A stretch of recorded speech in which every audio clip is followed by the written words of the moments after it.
Clara no lloró cuando su padre la entregó al jefe apache, no porque fuera valiente, sino porque la vergüenza había secado cada lágrima mucho antes de ese día. Ella permaneció en silencio mientras el fuego crepitaba entre ellos, su sencillo vestido se aferraba a su cuerpo huesudo, su cabello despeinado proyectaba sombras sobre la nariz torcida de la que su madrastra siempre se burlaba, mientras los hombres hablaban de ella como si fuera una mula, no una hija. Ella es fuerte, no se queja. Y tengo 5 bocas más que alimentar, había dicho su padre. Y el jefe Taza, ancho y silencioso, solo asintió con la cabeza antes de arrojar un paquete de pieles y herraduras para sellar el intercambio. Clara no conocía las costumbres apaches. Pero ella sabía que no la estaban robando. La estaban regalando como si fuera un juguete roto que nadie quería. Y ese tipo de rechazo quema profundamente en el pecho de una chica.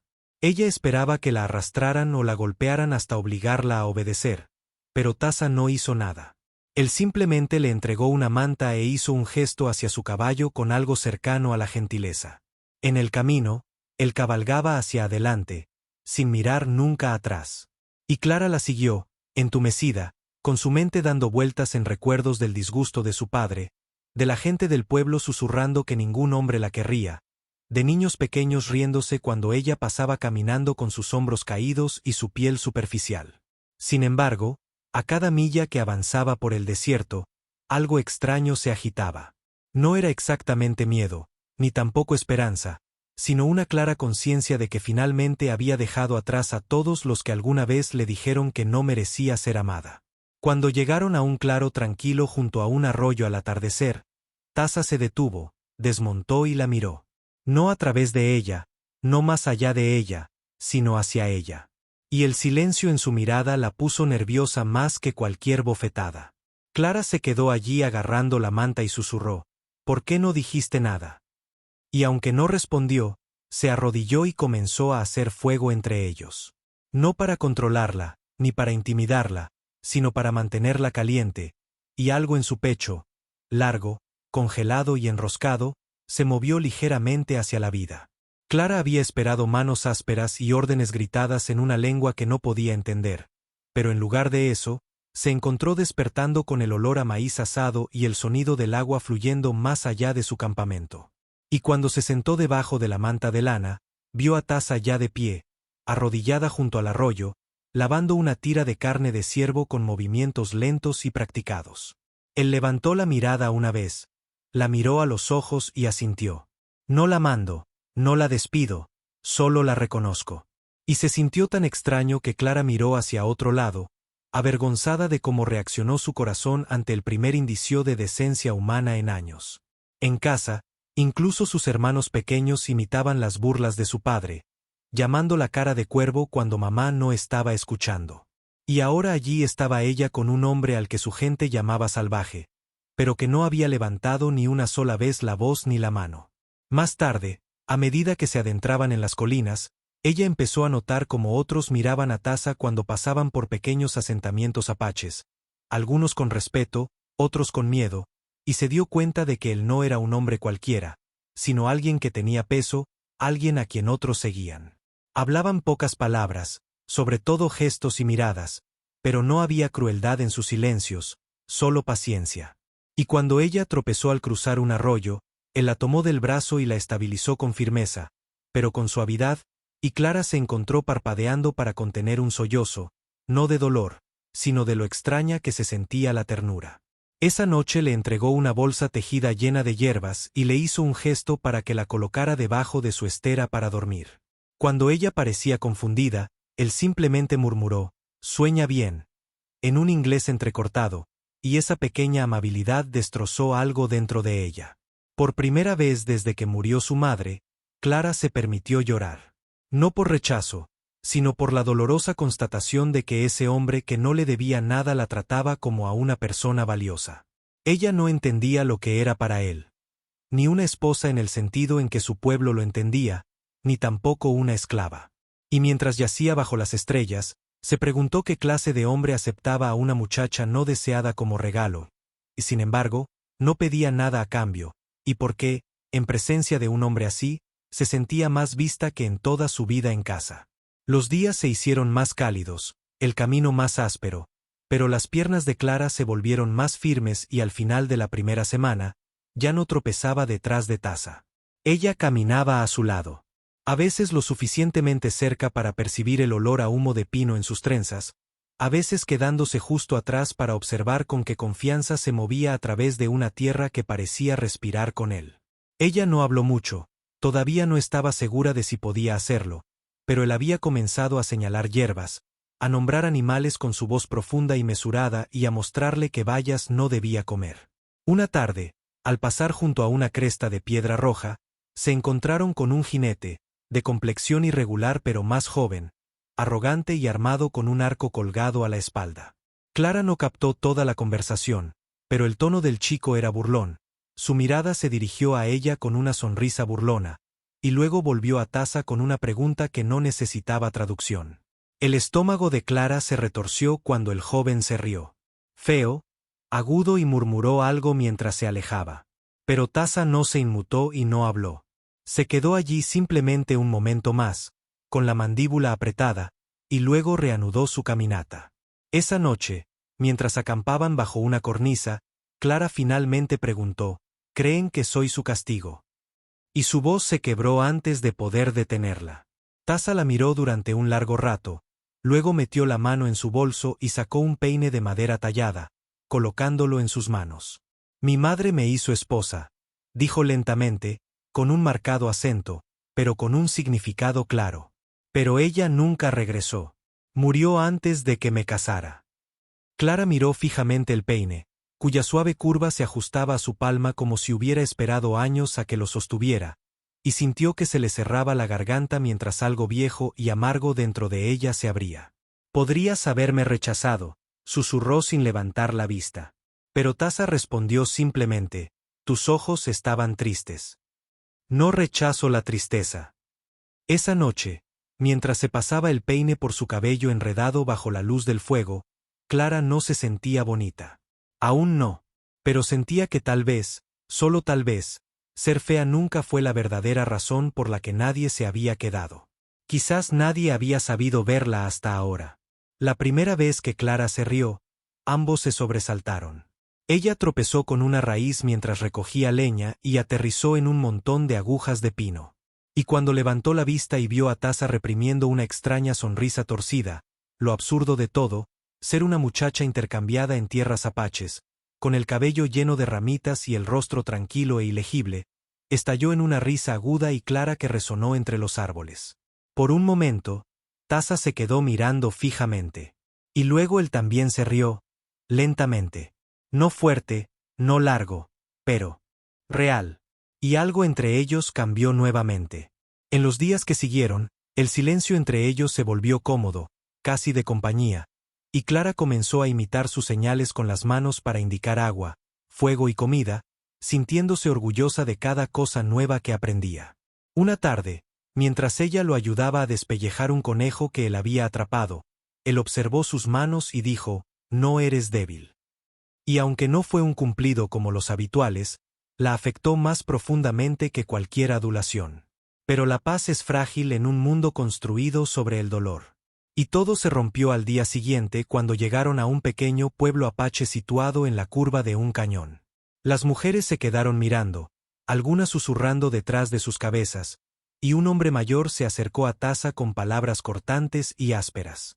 Clara se quedó atrás, insegura, pero captó lo suficiente para saber que el hombre no la aprobaba, que no creía que ella perteneciera allí. Taza respondió de manera uniforme. Pero cuando el hombre señaló directamente a Clara y escupió en el suelo, ella se estremeció y su cuerpo se dobló hacia adentro por vieja costumbre.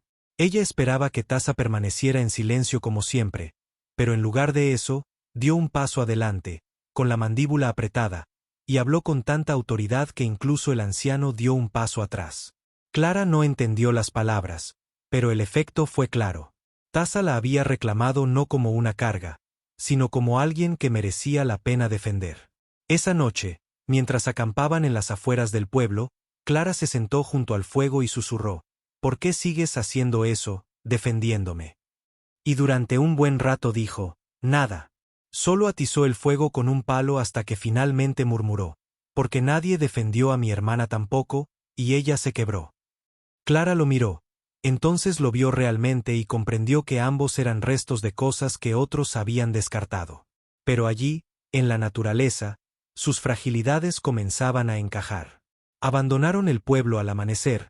La tensión todavía se aferraba a Clara como el humo del incendio de la noche anterior. Pero Taza caminaba adelante con el mismo paso tranquilo de siempre. Su silencio ya no era frío, sino pensativo. Por primera vez, Clara se sintió menos una seguidora y más una compañera. Ella llevaba sus propios suministros, sabía cómo colocar trampas e incluso reconoció el llamado de un halcón de cola roja que volaba sobre su cabeza. Y Taza, aunque todavía parco en palabras, comenzó a mirarla de maneras que le oprimían el pecho, no con miedo, sino con una esperanza tan desconocida que parecía peligrosa. Sin embargo, ese frágil hilo se puso a prueba cuando tropezaron con el carro de un colono ensangrentado cerca de la base de una cresta. Las ruedas se astillaron, un caballo murió y el otro cojeó con los flancos enmarañados por el miedo. Clara se quedó paralizada al ver a la mujer, rubia, pálida, magullada, aferrada a un rifle ensangrentado y susurrando oraciones. Taza se acercó con cautela, pero la mujer gritó al verlo, levantando el rifle con manos temblorosas y gritando, «No me toques, salvaje». Antes de derrumbarse en lágrimas, Clara dio un paso adelante, con las manos en alto y en voz suave mientras decía, «No te va a hacer daño. Te lo prometo». Pero los ojos azules de la mujer la miraron con confusión y traición. «¿Estás con él?», escupió como si Clara se hubiera convertido en la traidora. De todos modos la ayudaron. Taza atendió sus heridas mientras Clara intentaba calmar al caballo. Y al caer la noche, la mujer, cuyo nombre era Ruth, había dejado de estremecerse ante cada movimiento, aunque sus ojos todavía se dirigían a Taza con sospecha. Esa noche, Clara se sentó aparte, con el corazón agitado por una vergüenza que no había sentido desde que dejó la casa de su padre. Una voz interior que susurraba que no importaba lo amable que fuera Taza con personas como Ruth, siempre sería un monstruo. Y estando a su lado, Clara también sería vista como un monstruoso. Cuando finalmente se atrevió a preguntarle a Taza por qué no había dejado morir a Ruth, él no la miró. Él simplemente dijo, «Porque está sola. Recuerda lo que se siente estar solo». Y Clara lo recordaba muy bien. Pero por primera vez, se dio cuenta de que caminar al lado de un hombre como Taza significaba elegir vivir según un tipo de honor diferente. No el que está escrito en los libros o se grita en las plazas de la ciudad, sino el tipo silencioso que solo se revela cuando nadie más mira. Clara se despertó con el sonido de voces apagadas. El tenso susurro de Ruth atravesó el aire fresco de la mañana. Sus palabras estaban cargadas de miedo e incredulidad. «No lo entiendes y es irregular. Matan a gente como nosotros», decía. Y Clara se quedó quieta, escuchando tras las rocas donde había ido a buscar agua, con el corazón encogido con cada palabra. «Te salvó», dijo Clara finalmente, apareciendo, con la voz firme a pesar del temblor subyacente. «Y no ha hecho más que tratarnos a ambos mejor que la mayoría de los hombres blancos». Ruth se estremeció, atrapada, pero no se echó atrás. «No naciste aquí, Siseo. No sabes lo que han hecho». Clara la miró fijamente. 1000 recuerdos destellaron detrás de sus ojos. El asco de su padre, la crueldad de su madrastra, la forma en que incluso los niños pequeños se reían de ella como si no perteneciera a ningún lugar. Y ella dijo en voz baja, «No, sé lo que hace la gente cuando piensa que alguien está por debajo de ellos».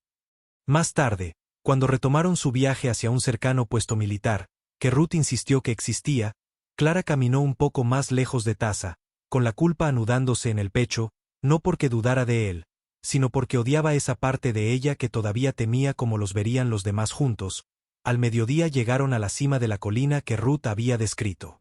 Y abajo, como una cicatriz en la pradera, se encontraban las toscas cercas de madera y las tiendas de un pequeño puesto avanzado de caballería. A Clara se le revolvió el estómago. De niña había soñado con lugares como ese, lugares con orden, techos y seguridad, pero ahora le parecían extraños. Ruth fue recibida con atención inmediata.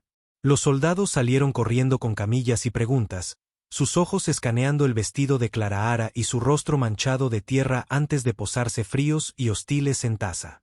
«Retrocede, salvaje», ladró uno. Y cuando Clara abrió la boca para hablar, otro soldado la agarró del brazo, murmurando, «La llevaremos a casa, señorita. No se preocupe, nos encargaremos de él». Taza no se resistió, no habló, incluso cuando lo obligaron a tirarse al suelo y le ataron las muñecas. Y Clara gritó, «Para. Está conmigo». Pero nadie escuchó. El mundo que siempre la había ignorado finalmente se dio cuenta. Pero solo para devolverla a la caja de la que había pasado toda su vida intentando escapar. Mientras arrastraban a Taza hacia una tienda de campaña, él sostuvo su mirada con algo intacto. Ni miedo, ni ira. Ira, pero la misma calma y fortaleza que había mostrado desde la noche en que se conocieron. Y en esa mirada, Clara comprendió. Si ella no luchara por él ahora, no sería mejor que el padre que la entregó. Clara irrumpió en la tienda del capitán con polvo aún adherido a sus botas y fuego en su voz, con los puños apretados mientras preguntaba, ¿por qué lo tienen retenido? Pero el oficial, un hombre canoso con profundas líneas alrededor de su boca y aliento a whisky, simplemente levantó la vista lentamente y dijo, «Porque es irregular, señorita, y esa es razón suficiente en estos lugares». Podía sentir la sangre abandonar su rostro mientras la habitación daba vueltas, no por miedo sino por furia. Y ella golpeó su mano sobre el escritorio, haciendo sonar una taza de hojalata. Ese hombre salvó la vida de Ruth. Él salvó la mía. Y no es un criminal. El capitán no se inmutó, simplemente se reclinó y dijo fríamente, «Tal vez no, pero no podemos dejarlo suelto y asustando a las mujeres ahora, ¿verdad?». Y esa frase hizo que algo se rompiera dentro de ella. Salió antes de hacer alguna tontería, con el corazón acelerado, y encontró a Ruth sentada junto al fuego, vendada y recién vestida, bebiendo té como si no hubiera visto encadenado al hombre que la salvó. «Di algo», suplicó Clara. Pero Ruth apartó la mirada y murmuró, «Es mejor así. Ahora estarás a salvo». Clara lo miró fijamente, atónita, y luego susurró, «Nunca fuiste tú quien estuvo en peligro». Esa noche, Clara encontró a Taza arrodillado en la tienda de contención, con las manos atadas a la espalda y la mirada tranquila, incluso con moretones en la mandíbula. Se arrodilló a su lado y susurró, «Lo siento. No debería haberte traído aquí». Y él negó levemente con la cabeza, murmurando, «Necesitabas ver». Y ella vio ahora. Vio que el mundo que una vez esperó que la redimiera solo quería enjaularla de nuevo, moldearla en algo pequeño y silencioso, agradecida de ser salvada por hombres que no veían su valor a menos que viniera envuelto en obediencia. Mientras presionaba su frente contra las lágrimas de Taza que finalmente caían, tomó su decisión. No solo ayudarlo, sino alejarse de cada mentira que le habían contado. Quien merecía ser amado, quien merecía ser libre. Y mientras las estrellas parpadeaban arriba, susurró, «No dejaré que te retengan». Y lo sintió exhalar como un hombre que había estado conteniendo la respiración durante demasiado tiempo. Clara esperó hasta que el puesto de avanzada se quedó en silencio, hasta que los hombres se emborracharon de su propia rectitud, y los guardias cerca de la tienda dormitaron con los rifles sueltos en sus brazos. Luego se movió como alguien que no tenía nada que perder, con el corazón latiendo con fuerza mientras se arrastraba. Atravesó las sombras hasta el cobertizo que había visto antes. Dentro encontró un hacha oxidada, un rollo de cuerda y un par de cizallas que había dejado algún intendente perezoso. Y cuando las metió bajo su chal, no se sintió como una chica rescatada ni como la cómplice de un fugitivo. Se sintió ella misma, por fin, plenamente, por primera vez. Entró en la tienda y se arrodilló junto a Taza, quien no habló, solo la observó con esos ojos aún perspicaces. Y cuando ella le quitó las cadenas de las muñecas, él susurró, «Si corremos, nos seguirán». Pero ella negó con la cabeza, con voz firme, «Pues que nos sigan. Les enseñaremos lo que es la fuerza de verdad». Avanzaron rápido, pegados a la arboleda. Su cuerpo, más pequeño, se adelantaba velozmente, despejando el camino, mientras Taza, a pesar de sus magulladuras, le seguía el ritmo, guiándolos hacia el este, hacia un cañón en el que, según él, la caballería no se atrevería a entrar. Al amanecer, llegaron al barranco, con sus muros de piedra alzándose como centinelas, y por un instante Clara se desplomó de rodillas, jadeando, no por el agotamiento, sino por el peso de todo lo que había dejado atrás. «Me llamarán traidora», murmuró. Y Taza se agachó a su lado, apartándole un mechón de cabello de la cara sucia y diciendo, «No, solo aquellos que temen a la verdad usan esa palabra». Viajaron durante 3 días, durmiendo bajo afloramientos rocosos y comiendo lo poco que Taza pudo atrapar. Y aunque sus pies se ampollaban y le dolía el cuerpo, Clara nunca pensó en regresar. A la 4ª mañana llegaron a un claro oculto junto a un arroyo cristalino donde una anciana estaba sentada cuidando un pequeño fuego, con el rostro curtido pero amable. «La tía de Taza», explicó, quien una vez fue chamán de su pueblo. La mujer miró a Clara sin sorpresa, como si la hubiera estado esperando todo el tiempo, y dijo suavemente en inglés, «No te dieron, te encontraron». Mientras estaban sentados alrededor del fuego esa noche, el calor ahuyentando el mordisco del miedo, Clara miró a Taza y se dio cuenta de algo simple, algo aterrador.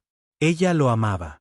No por gratitud, no por desesperación, pero porque en su silencio y fuerza, él le había enseñado que el valor no era algo que otros asignaban. Fue algo que usted afirmó. La caballería no lo olvidó. No hombres como el capitán Mars, que veía desafío en cualquier mujer que no temblara y traición en cualquier apache que no se inclinara. Y cuando el grupo de búsqueda encontró sus huellas 2 semanas después, llegaron armados con una venganza disfrazada de ley. Clara los vio primero desde la cresta sobre el claro. 5 soldados a caballo, con los fusiles relucientes. Ruth entre ellos, con el brazo en cabestrillo y la boca apretada como un hilo. Corrió de regreso al fuego donde Taza y su tía estaban preparando hierbas. Sin aliento, gritando, nos encontraron. 5 jinetes, tal vez más, detrás de ellos. Y Taza se puso de pie lentamente, no con pánico, sino con esa cansada disposición, como si siempre hubiera sabido que la paz no podía durar sin lucha. «Ve al barranco», le dijo a Clara. «Tú y mi tía os escondéis en el nido de piedra». Pero ella le agarró el brazo y sacudió la cabeza, con ojos feroces. «No te dejaré si te vuelven a capturar. Tendrán que dispararme también». Él la miró con el dolor grabado en lo profundo de sus ojos y susurró, «No deberías morir por mí». Pero ella respondió, «Entonces nunca lo entendiste, no muero por ti. Vivo por lo que me enseñaste». El enfrentamiento ocurrió justo cuando el sol iluminaba el claro. El capitán Mars levantó su rifle. Ruth gritó débilmente, «Suelta a la chica. Todavía podemos ayudarla». Pero Clara dio un paso adelante primero, con los brazos en alto y la voz alta y clara. «Él no es tu prisionero. Es mi esposo». Las palabras flotaban pesadas en el aire. Y aunque nunca habían pronunciado votos ni se habían besado, la afirmación era una verdad tan cruda y sagrada como algo grabado en piedra. Los soldados se detuvieron, sobresaltados, inseguros, y Taza se puso a su lado, con los hombros erguidos y la cabeza alta. Su presencia era una montaña detrás de su determinación. «No puedes decidir a quién pertenezco», dijo Clara, con la voz quebrada pero firme. «Ni a ti, ni a mi padre, ni a este uniforme. Me delataste porque era fea y él me devolvió la vida porque vio más que un rostro». Siguió el silencio. Luego, una voz desde atrás, un soldado más joven, murmuró, «Déjelo, señor. No le hacen daño a nadie». Ruth bajó la mirada, avergonzada, y la boca del capitán se torció, furiosa, pero acorralada. Finalmente, escupió al suelo y ladró, «Esto no ha terminado». Entonces dio la vuelta a su caballo, y los demás se quedaron atrás. Clara no se movió hasta que se disipó el polvo. Y entonces, lentamente, se giró hacia Taza, buscando la mano de él. Y en ese instante ya no eran fugitivos ni marginados, sino 2 almas que habían plantado cara al mundo y habían vencido. Las estaciones cambiaban, y con cada amanecer en el cañón oculto, Clara se desprendía de fragmentos de la niña que una vez fue. La niña que se estremecía ante los espejos, que se tragaba sus palabras, que creía que el amor se ganaba complaciendo a hombres crueles. Bajo la serena firmeza de Taza y la amable sabiduría de su tía, aprendió a curar hierbas, tejer redes de pesca, rastrear alces y leer los cambios en el viento. No porque necesitara sobrevivir, sino porque quería pertenecer. Y pertenecer allí no significaba cambiar. ¿Quién era? Solo reconociendo lo que siempre había estado en su interior. Ella y Taza nunca volvieron a hablar de matrimonio, pero plantaron maíz juntos, compartieron historias junto al fuego, y cuando Clara le tocó el rostro, lo hizo con una reverencia que no necesitaba ceremonia para santificarla. Una vez se vio reflejada en el arroyo, con las mejillas quemadas por el sol, las manos callosas, el cabello alborotado, y por primera vez no apartó la mirada. Vio fuerza, desafío y una clase de belleza que ningún pueblo jamás podría comprender. Llegaban viajeros de vez en cuando, primos apaches, comerciantes, incluso un sacerdote solitario que asentía cortésmente y no hacía preguntas. Y la noticia de su resistencia contra la caballería se extendió en susurros, no como un escándalo, sino como una leyenda. Algunos la llamaron loca, otros valiente. Pero a Clara no le importó. No había elegido a Taza para demostrarle nada al mundo, solo a sí misma. Y en sus brazos, encontró una verdad que ningún sermón, ninguna ley, ningún linaje le había ofrecido jamás. Que ser amado sin condiciones es el regalo más raro que una persona puede recibir.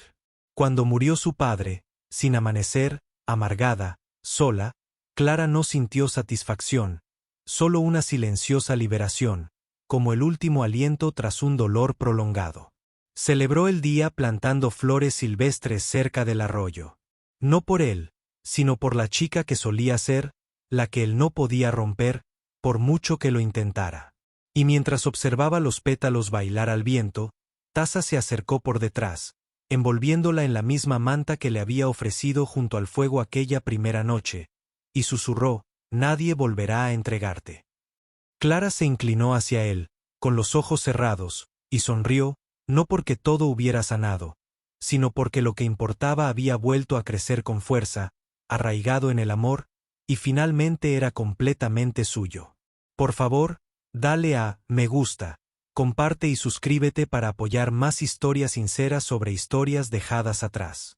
Si la hubieras visto allí, ¿te habrías unido? Cuéntanos en los comentarios.